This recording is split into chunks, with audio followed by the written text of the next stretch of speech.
All right, so today we're going to be taking a look at my updated dividend investing portfolio. Let's go ahead and jump onto the computer right over here and see all what's going on in real time. So what we're going to kind of do here first and foremost, I'm using a different software, so I got to kind of make sure everything's on screen here for us.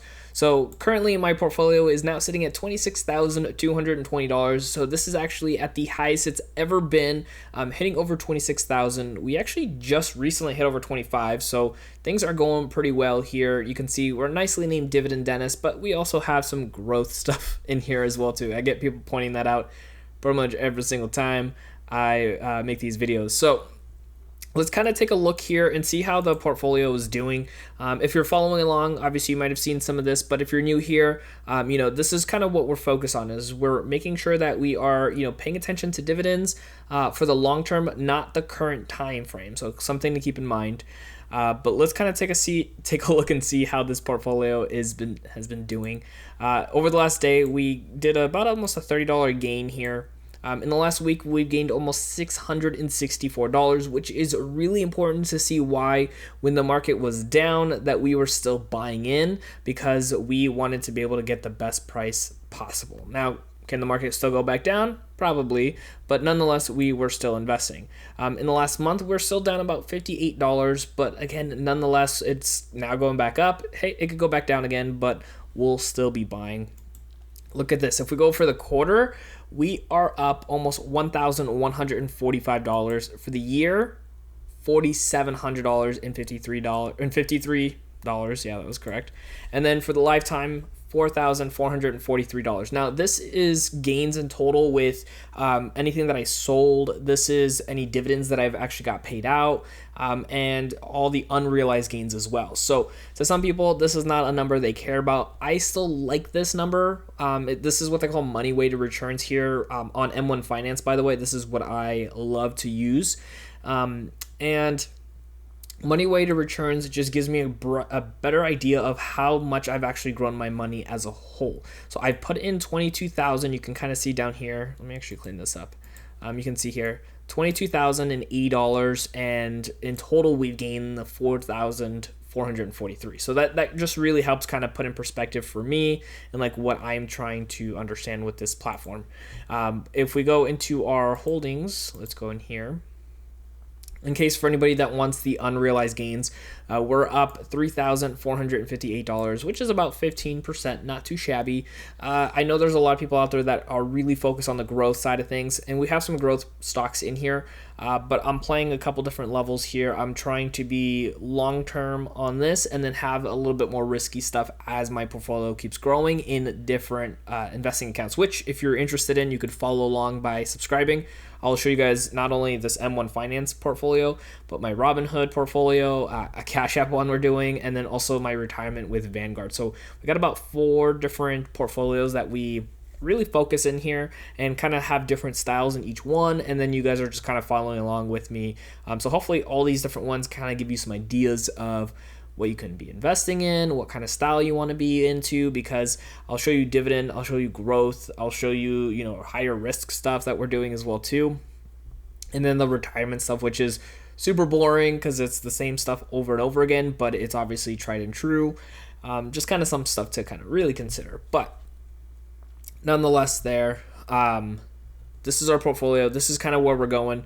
We have some really good gains across the board here in our all. One thing I do want to show people, and I love showing this all the time, when I started this portfolio on M1 Finance, it was January 23rd, and $100 is what I started with. $100 is what I put in, and I just slowly grew that over time. You can see this value. Let me actually shrink down here a little bit more. You can see this value kind of just shoot all the way up here in the long run. Now, like I said, $100 is what I put in, and I would recommend if you wanted to get started with long-term investing. I'll have a link for M1 Finance in the show notes down below. Same platform I'm using here. Helps out the channel if you use my link, but it really does get you started. Go on there. Put $100 in if you can, because that's the minimum you need, but then whatever you can every single week, just start throwing money in so you can be invested. If you could do more, even better, but $100 honestly will really get you started, because check this out. $100 January 2020, I was gonna say 2020 something, but January 23rd, 2019, a year from that, where was I? January 23rd, give or take, $1,366 a year later, and then another year after that. So 2 years since I started the account, I'm sitting at, what was that? Close enough. $21,190.92. A lot of that came from consistency, just kind of keep putting up my money in.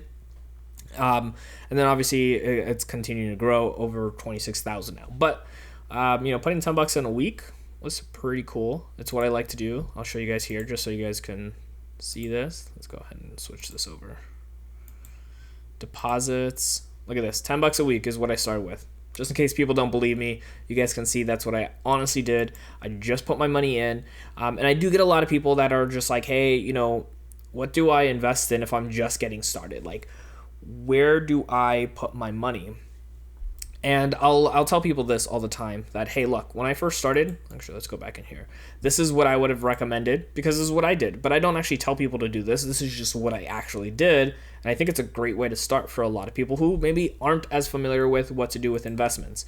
I started with this. I started with Vanguard ETF right over here. So the ETF is essentially a bunch of companies put together into one, kind of helps be diverse but not too risky. So I put about 90% of that into this company. I put 5% into Tesla. This was back in January of 2019. If I knew more, I would have put in a lot more, trust me. And then Microsoft as well, I put another $5, which is 5%. So I put in $100 and then I did 90, 5 and 5. And the reason I did those different companies, Microsoft, I've actually been investing with them since 2011. And then once I started here on M1 Finance, I wanted to kind of start building up my account over here with them. I liked Tesla a lot back then, and I still do even to this day. But I wanted to get started with my investment in them. And my goal was at that point to own at least one share.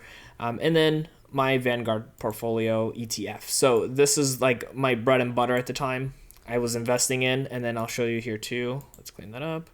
So that was my first purchase. My next purchase was a while later. You can see, look, a couple weeks later. Don't do that, by the way. If you open up your account, just get started and put that $10 a week minimum every single week. So the next amount that I put in was about $20, and it was still split between these three different companies. So $17.74 in my VOO fund, 92 cents in my Microsoft, and $1.30 into Tesla. And then if we go down to the next one, which was, a shorter time later, which was good. That was really good. Three purchases, again, VOO, Microsoft, and Tesla. So that's what I did. That's what I started with. And so I think if I was in somebody else's position, like let's say I had $1,000 to put in, make sure I'm on screen here with this. So if I had $1,000 to put in, guess what? I probably would have stayed to this platform of what I started to do it. Like how I started to do it. And the reason for that is because this is what I knew best, right? And that's what I tell a lot of people too, is that like, do what you know best. And if you don't know a lot, this ETF right over here is a great way to get started. And that's what I did because it was really diverse. The Vanguard VOO fund is the S&P 500, which in case you don't know is the top 500 companies, out there with the market caps. So that way you can be in the US and you can be really diverse with these companies. 500 companies is a lot into one, and so you're gonna see and understand how things work, and then you can kind of move up. Would I put the whole thing in there? Probably not, which is what I did. I put in 90%, and then I did 5% into these two other companies. Maybe you're not a fan of Tesla for some reason. You're like, I hate them, but you love, I don't know, Elf Cosmetics, or you love, I don't know, what else is there out there? There's so many companies out there. Let's say you love Ross, or you love Apple, or you love Amazon, you love Facebook, or Pinterest for that matter, or you love all these other companies out there, Etsy, whatever it is that you like, maybe that's what you put 5% into, right? Because you might be more inclined to start paying attention to the news. And that's one thing I really like is that when I'm invested in the companies I'm invested in, is that it's because I know about these companies. I know how they work. I usually understand them. And I'm more keen on focusing in on the news articles when I see them on the headlines. So I have Costco, for example. I like Costco. One, I shop there, so I understand like what they're doing and how it's working. Plus I see the crazy lines. So I know that, I'm getting paid those nice dividends.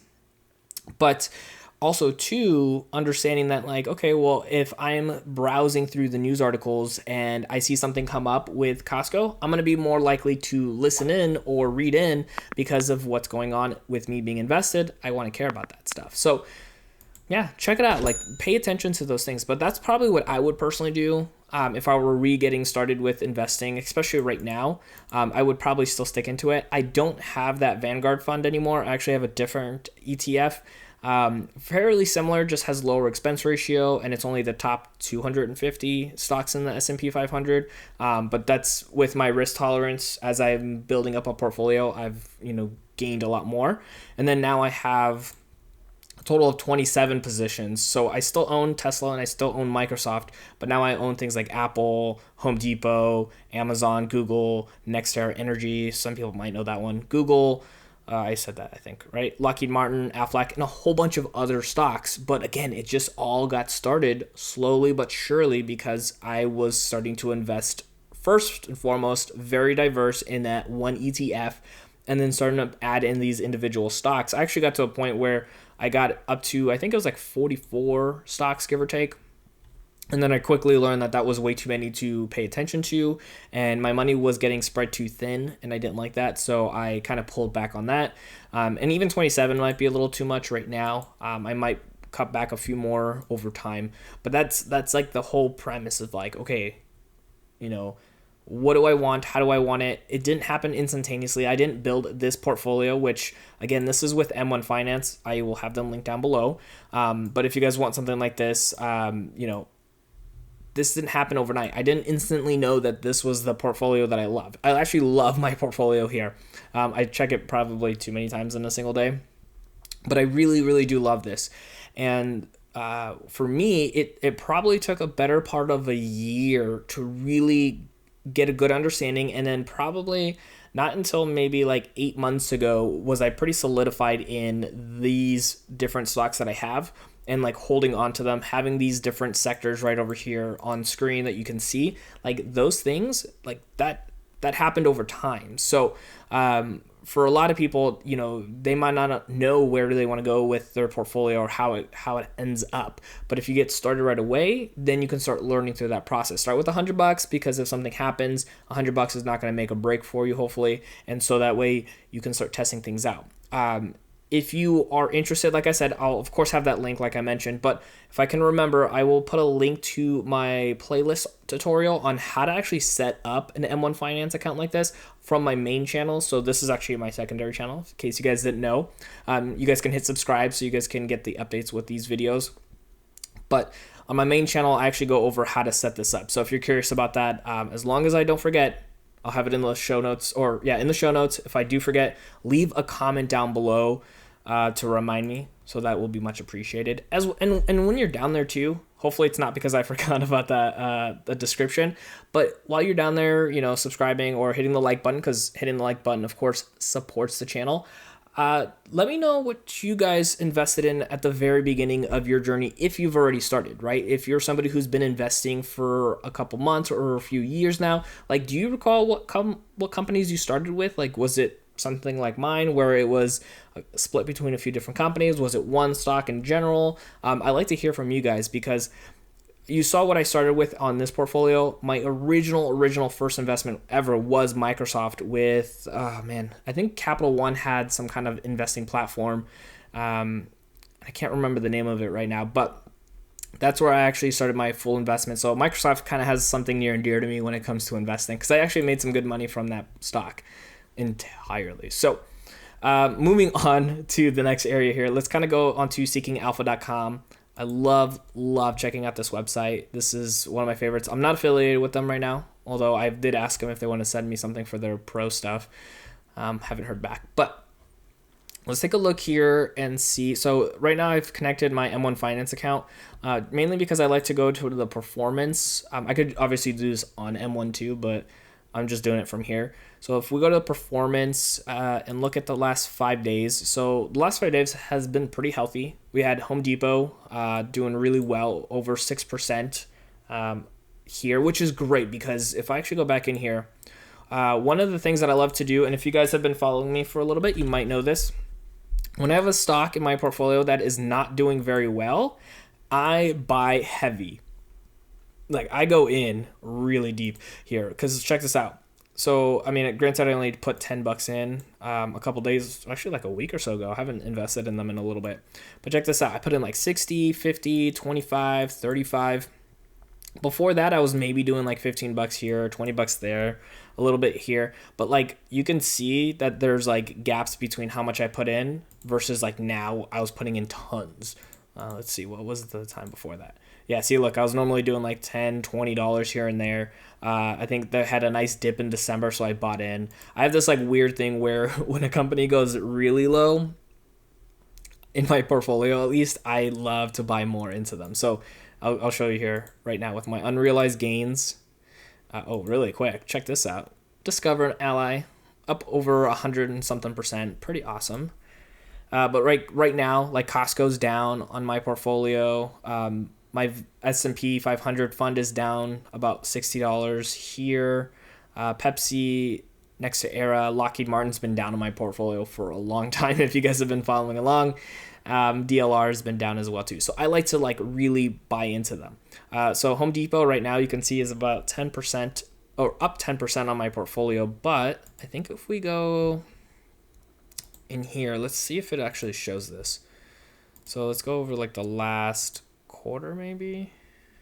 No, it's making me look bad because it's like showing it all good. But obviously when like the whole market was down in March, you could see like I'm just putting in a lot more because like the value was going down. I was actually at one point the stock price I believe was lower than my average share price. Let me verify that really quick.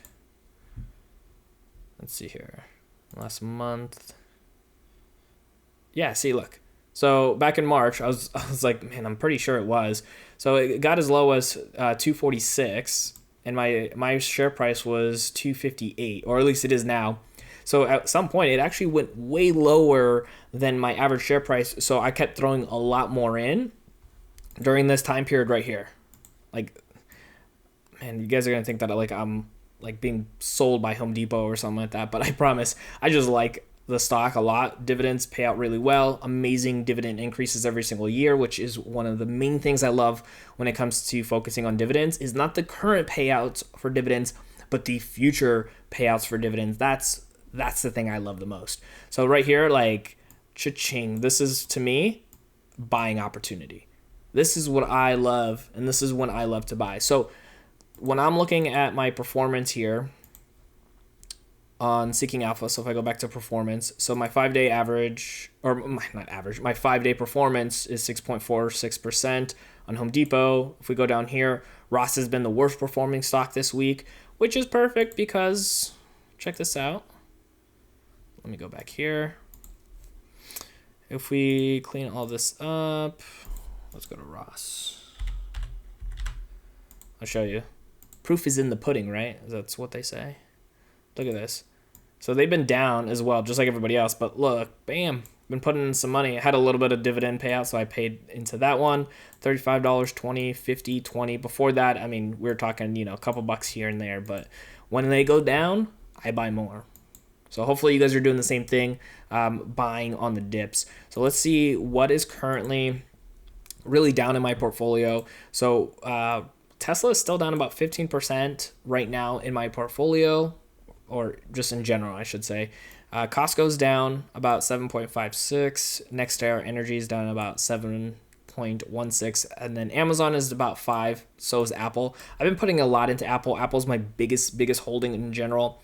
But Amazon and Costco are the two interesting ones for me. So I'm seeing some good opportunity right now with both of them based off of where my portfolio is and where everything else goes. But here's something I saw interesting with Amazon just the other day. So the last year, they've gone up 83%, but they've been relatively flat for the most part, right? Like, just check that out. Like, that they're relatively flat, where, I mean, if you looked months prior with, the whole craziness in 2020, like, that's a huge jump up right here. But if we go back about 5 years, check this out. They had a huge flat line pretty much for the most part right over here from, what is this, like September 2018 up until, what is that? April 13th, 2020. Now, granted, with everything in 2020, but yeah, there was like a flat line. So is this another one? And then we're going to have a spike again? Or is this, the signs of maybe Amazon not being, the growth company that it once was? I don't know. I'm not here to like argue that or like have conversations about that, because that's not what I do when it comes to that consideration of like trying to make guesses for anybody. Obviously, I have my own conclusions on these companies and where I believe they're going to be and what I want to invest in. I still have Amazon. I'm still invested in them. I'm actually planning on buying more because they are currently down on my portfolio a healthy enough amount that I want to invest more into them. And then let's take a look at Costco is the other one. Let's take a look here. So Costco is down right now, pretty heavy. If we look here, they've kind of had a little bit more of a nice level of growth in comparison. Obviously, that a dip over there, they had a small dip there, had a huge spike, and then are now coming back down. So I'm actually buying more into them as well. I see some good opportunities here. In case you're curious, because Costco does give out dividends, and I like talking about dividends, their payout ratio is ridiculously low. Like less than 30% is insane. And then their average 5-year growth has been 11.84% for dividend growth, which is amazing. Now, this is what I love, because a lot of people give me harp on this when it comes to talking about dividends. They give out less than a 1% dividend right now. So if you buy into them, you're buying in at 0.86, which is abysmal in comparison to a lot of other people who look for 4% dividends. And the reason they look for 4% dividends is because that's kind of like the golden measure when it comes to getting dividend payouts. But for me, as much as I love dividends, I don't need the money right now. My goal is actually in about 14 or 15 years to use that money for travel and other fun things. But because I don't need the money now, I'm not too worried about it. So a lot of companies that usually pay 4+% usually don't have a lot of growth potential in general when it comes to the value of the stock, as well as the dividend growth. So a lot of people don't talk about that. So for me, what I like is when companies do tend to have a low... Now, sorry, I should say this. Costco has a much lower dividend than some of the other stocks that I use. But one second here. All right, I had to reset my camera, and for some reason it is giving me this like weird blur, but it goes away after a bit, but I don't know why it does that. So what I was going to say is that this is definitely a much lower yield than I typically go for. I usually like to start around 2% or so on my dividend yields. So 2% is kind of what I go for. I just love Costco a lot. Sometimes they also pay out special dividends like they did at the end of 2020, which was nice. They paid out $10 per dividend or per share that you own, which is about, I think at the time, almost 2 and some change percent yield. So it's not bad. Obviously, it doesn't happen every year. But anyways, just want to preface with Costco's 0.86% yield is really, really low in comparison to a lot of others. But their 5-year growth rate, if it stays consistent around that 10-11%, that just means that over time, this 1% will become worth more. And this is what I like to show people. So we can go to, they moved everything around here on this website, so give me one sec. So we go to dividend yield. Yeah, so yield on cost is what we're looking for. So buying into Costco right now, 0.86% yield, that's what we get.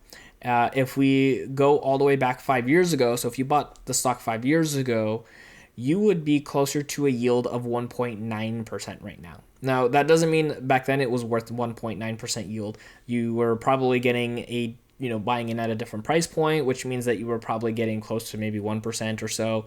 But with dividend increases year after year, that's what you got. Let's go back 10 years. If you bought the stock 10 years ago, you would actually have a 4% yield. Check that out. 4% yield with the opportunities for even more growth and more dividend increases with a name like Costco versus other companies who are maybe currently at a 4% yield but aren't increasing their dividends at the same type of rate. Maybe they're increasing 1-2% to keep up with inflation, which is not terrible. But again, if you don't need it, why would you be wanting to get that anyways at this point? I like this kind of method personally a little bit better for myself, where I go for the lower yield currently, but the high dividend increases year after year. So that way my money actually becomes very valuable at the time when I need it and not currently, because otherwise you got to pay taxes and a whole bunch of other stuff. Plus, I get, good names like Costco, and I get the growth and everything too, because let's go see what's the growth here in that 10 years too. 369%. That's not bad. I mean, and that's even with that current dip too. So, I mean, heck, I would have definitely wanted to buy Costco at $70, 10 years ago. Not only have gotten, 370% growth on the like face value, but then also get a yield of 4 and some change percent based off of the money that I paid with back in, what was that, 2011? That's what I like. That's the kind of investing that I personally like to do, because I feel like that's going to help me long term reach my goals. But again, this is only for my dividends and a little bit of growth as well. There's a lot of people that sometimes get upset with investing for dividends because it might not be valuable for people when there's opportunities going on in the market right now where people are making, 50%, 60% in a year. And I get that. It's great. But like, everybody has different risk tolerance. And that's what's really important to know, is that maybe your risk tolerance is different than mine. And that's cool. Like, nothing against it. Maybe there's other people that think that I'm too risky. And that's also okay too. Like, if you want to be in bonds the whole time, go ahead and be in bonds and get 2% on your money. But obviously we know that that's only barely keeping up with inflation. And for most people, you want to have a little bit more something going down the line. So in 10, 20, 30 years from now, you're having your money really be impactful and powerful for you too. So, will I change this up over time? Will it be something that's maybe a little bit different than where you see here? Maybe. But you're only going to know that if you subscribe and hit that like button down below, because then you can follow along with this journey, because I'll share with you when I'm changing up my strategy. If I decide to kind of give up on dividends or do something different, you'll know it. You'll see it. You'll happen to experience it with me in real time. This is like my journey to my future self, so I can see, how I've done things, and also maybe share it with other people as well too, so that I can help them in their future. But I think the most important thing you can do is really continue to learn. So check out my video right over here, where you're going to be able to learn more about how I'm planning for the future. So maybe it can help you plan for your future as well. My name is Dennis, and I'll see you in that next video.